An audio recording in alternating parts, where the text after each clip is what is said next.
This is the story of my 1972 Volkswagen Karmann Ghia. My father was an auto mechanic, and he taught auto mechanics for years in high schools. And in addition to being a teacher and teaching auto mechanics, he had his own business and he had his own shop. So after school, he would come home, change clothes, go to his shop until midnight.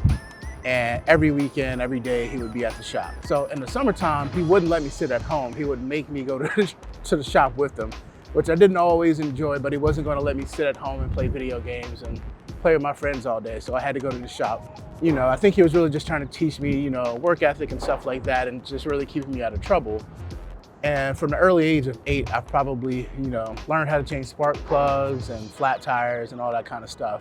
But at the shop, he had a bunch of cars that just kind of sat around that he owned, some he didn't own. But in the back of the shop, he had this little blue old car that I fell in love with. And I was like, what is this? He was like, oh yeah, that's a Volkswagen Karmann Ghia. And I was like, I really want this car. So probably for the next, couple of years, I really was jonesing about this car. I was like, I really want this car. And at a certain point, he was like, all right, we pulled it out. And he was like, if you want this car, you got to sand it. So he gave me a sanding block and sandpaper and was like, have at it. After a couple of days of ruining my knuckles and my hands, I went and got an electric sander.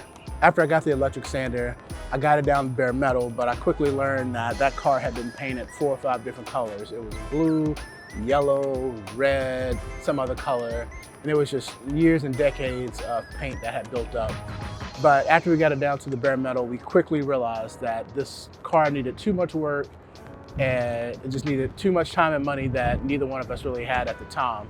So he knew a guy who had 2 Ghias sitting in his garage. So we went to this guy's house and picked out the one that I wanted, which is ultimately the 72 Ghia. So we pulled that one out. I paid less than $500 for this car. And that was like my world from the time I got that car. All I thought about was Volkswagens, Volkswagens, Volkswagens. And to go back to the other car, I think the original Ghia was a 66. And the reason why I'm kind of unsure, because soon after I got it, I bought a wood grain dash because I thought that was going to be cool. And when I got the dash, it didn't fit. The odometers were all over the place. So it was either an earlier or a later model, but it was definitely a 60s model Ghia. So I get the 72, I get it home, and it had sat in this guy's garage for at least 2 decades. It was, completely filthy, so I got it cleaned up. I took it to college with me my sophomore year, and I thought I was the coolest person ever, driving this car around campus, and people stopping me and asking me what it was. And it was the weirdest car that anybody could have, but I was so proud of it. The first video I ever made, I featured my Karmann Ghia. It was in a silent film that I had to make part of my film program. And I used it in that, and I got some really cool pictures of it, but it was really cool to have. At the end of 2000, I got in the Walt Disney World college program. And this college program, kids from around the country, they go to Walt Disney World, they work and they learn, they take classes and they do all this stuff. And it's really cool. So my idea was like, oh, I'm gonna drive the Karmann Ghia from Jackson to Orlando so I can, have a car down there and be cool. And my pops really wasn't, down with the idea, but he was like, all right, if you take it, you gotta work on it, you gotta figure it out. So from the time I found out I was gonna be in this program and to the time I left, we spent a lot of time just trying to get it ready. We got it painted, we did some engine stuff, and he really worked hard to get it going. And I just never forget what it looked like when he brought it home from the paint shop. It sparkled. It had 2 coats of clear coat. This car was gorgeous. And I was so excited about it. And, as I'm driving probably an hour into the trip, it cuts off. So I was like, oh my God. And I knew nothing about working on cars. So the battery died. So I was like, oh, okay, I'll jump it and be back on the road. That I didn't know how to do. And I went with my friend Mandy. She and her mother were in a car, and I was in the Karmann Ghia, and we both got into this college program together, so we were gonna drive down. They jumped me off, the car started back up, started driving. And I could quickly tell that it was just losing power. I was eating the battery up. Somehow I got this car from Jackson to Mobile on not much battery. And once it got to Mobile, it just finally died. And it was kind of sad. I had to leave it there, but luckily my family is from Mobile. So my uncle and my cousin, they came to rescue the car and they took it back. And it was kind of sad, so I hopped in the car with my friend and her mother, and I basically spent the next couple months without my car. When I came back to Jackson I was able to start driving the car again and work on it, and I got a job as a lifeguard. So it was really cool to be able to take that car to the pool and do all the stuff that I did, and it was just, a really good time. And then that summer, I moved to Orlando from Jackson. And basically from that point on, the Karmann Ghia would sit for the next 9 years. So fast forward from the year 2000 to the year 2007. Now, this is still, social media isn't the thing that it is now. It hasn't quite blown up. MySpace exists, but blogs and websites are like the big thing. So sometime in 2007, I created a website called VWTV that I could have a place to post all the pictures that I had taken of Volkswagens over the years. I had, accumulated a bunch of pictures when I was in Europe. So in 2008, I moved to Sarasota, Florida, and I started making videos. I met a guy named Stig, who was a pizza delivery guy at the time, and he used to drive his Beetle around to deliver pizzas. And I talked to this guy one day, and I was like, hey, can I interview you? He was like, yeah. So I interviewed him about his story and his Volkswagen, and he quickly told me about this community of people that were up in like St. Pete, Tampa, and there were all these Volkswagen car shows and people with Volkswagen garages and all this stuff. So he kind of introduced me into that world, and from there, VWTV just really took off. I started going to every swap meet, every car show, every event, and finally I found my people. Like, I thought it was the coolest thing ever, that there was an entire community of people that were into Volkswagens as much as I was. But the thing that happened was that every show I went to, everybody kept asking me, where's my car, where's my car? And I was like, my car's in Mississippi, I gotta get it here. And everybody kept telling me, if you get it here, we'll help you work on it. So at some point, I go down with Mo, and she helps me drive to Mississippi because she had a SUV, and we pulled it back. So I get the car to Sarasota, and I call up Stig. Stig comes over, he brings his toolbox, and I think it took us maybe a couple days in like the middle of August, and we get the car running, and I was like so stoked. So I get a plate on it, and I start driving it, and I'm like on cloud nine. So I, slowly, start to do stuff to it. Took it to a couple of shows, but the car just never ran right. So at one point I meet this other guy who had a bus. His name was Mike. Hey, my name is Mike Bailey. This is my 59 split window bus. And Mike was getting his bus worked on he was like, Fisher Buggy just fixed my bus, but I took out an old engine, I just left it there. He was like, you can have it. He was like, there's nothing wrong with it. It was just too underpowered for what he wanted. He was like, if you go get it, you can have it. So I get that engine, and I put it in, and I gave Stig my old engine for helping me do all the work. And that engine was the engine that I had for the next, couple of years until I think I blew it up.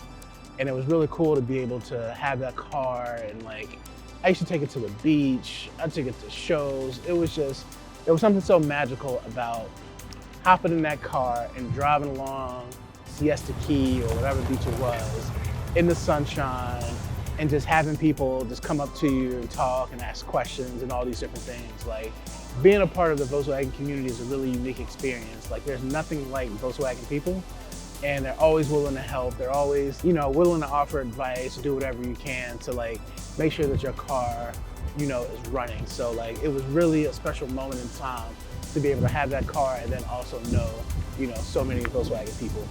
Yeah, it was cool having the car in Sarasota and having it in a little beach town and driving into the beach and just, living that lifestyle.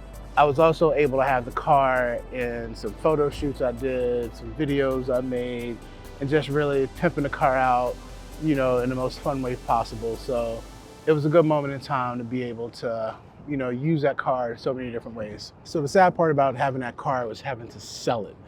And around 2014, 15, I was thinking about moving to New York, and I essentially made the decision, but I didn't have the money to move. So I had the car, I had my Jeep, and I had to sell both. I found this guy in Kissimmee who wanted it. I put it on the back of the Jeep, I pulled it to Kissimmee, and I sold it to the guy, and I drove it for the last time, and he paid $2,500 for it. And I thought that would be the last time that I ever saw that car.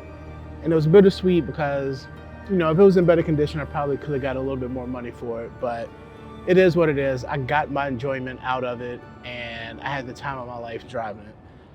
I sell the car, I moved to New York. A couple years later, my friends started to see the car pop up at car shows. So the guy I sold it to, he lowered it and, made it a lowrider style car, which is cool. I love the stock look. I'm not into like lowering and putting bags and doing all the stuff on it, but to each his own.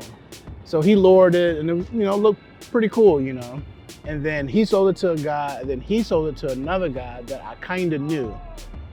And he looked me up, he was like, oh yeah, man, I have the car or whatever. And I was like, that's cool. And then at some point he sells it to a guy in the UK, in London. So fast forward a couple years, I get a message on Facebook. And this guy asked me, he was like, hey, did you used to own the 72 Karmann Ghia? I was like, yeah. He was like, yeah, I now have it in the UK. So my mom was already kind of blown that this car had, was here in the United States and went across the pond, to the UK, and I thought that was really cool. So me and that guy, we kept in touch for a bunch of years. And anytime he would make an update to it, he would send me pictures, and I would follow him on Facebook so I could see all the stuff that, he did. He never painted it, he never did anything to the body, he kept it lower, but he started racing it on weekends. He put some crazy turbo, big engine in it, and he put a big gear shift in it that was super tall and did all this stuff, and just like, he maxed it out in the most creative way possible. And it was just really fun to see the journey of that, over time. And at one point, the car ended up in a magazine. Like, it had a whole spread. I think it had the cover, and just all these incredible images got taken of this car. And I was like, man, that's so dope. Like, this is such a unique story. So a few years ago, my girlfriend and I, we go to London. And on one of the slow days, I looked the guy up and I was like, hey, can I come check out the car? He was like, really? I was like, yeah. I was like, I'll hop on a train, I'll come out. So I go to this guy's house who I've never met in person, that I only know from Facebook. And I hang out at his house, and it was like meeting somebody that I had known my entire life. He reminded me of all the Volkswagen people that I had met in Florida. It's just something about Volkswagen people, man. They're very similar. And it was a really cool experience to hang out with him. I met his wife, he showed me a car, he showed me another bus that he had. And just, we chopped it up, and it was just a really dope experience to see. But the funny thing was, the night before, or the weekend before, he had been racing it, and on the way home, he was driving it home, it stopped. So I didn't get a chance to hear the engine because, he was gonna work on it later that day or the next day, so he didn't want to start it up. But, he had literally been racing it, the day before, which is, so cool. Definitely make sure that you watch my Germany video.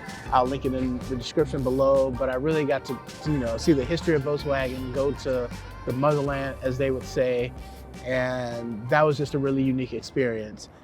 Now I'm at the point of trying to make the decision of, not make the decision, but I'm just curious if and when the day is gonna come that I'm gonna own another Volkswagen. And when I sold the Karmann Ghia, I told a lot of my friends, I was like, I'm never gonna own another Volkswagen unless I can convert it into an electric car. And I think that's still gonna be the case. There's just something about the old school aesthetic that I love, but I hate the antiquated technology that was in the engines. The air-cooled engine was really cool. It was upright, you could work on it, you could get to it. I like that, but it just wasn't, for me, a reliable car. Like, so many people I knew would go to shows and just be on pins and needles the whole drive, hoping that it wouldn't break down on them, or hoping that once you got to the show that it would start back up so you can drive it home. I just really would love to take the old school aesthetic and bring it into a new school technology and way of life. And I think converting it to electric would probably be the most fun way to do it. And so I think that's probably what I would do. And there's a couple companies that I know that are doing it. There's a company called EV West out in California that are basically taking air-cooled Volkswagens, taking all the engines out and basically putting electric engines in. And I think that makes that car so much more enjoyable to drive and also reliable. So I think that'll be the future of me owning a Volkswagen. So as a result of me selling the Volkswagen and selling my bus when I had that, and going to Germany and just not being involved in the Volkswagen community, this channel, CVW TV, I don't post here anymore because I don't have stuff to post about. There's a bunch of other really great Volkswagen YouTube channels you should check out. And I don't really know the future of this channel, but I'm gonna always post here Even since being in New York, I've done a handful of VW TV videos that are really cool. I went to some VW shows. So wherever I'm at, the Volkswagen spirit is with me. So I think even though this channel isn't a place where I upload weekly or monthly, even yearly at this point, it'll always be a place to where I'll put this Volkswagen content. So thank you for watching this video, and until the next time, take it easy and be cool.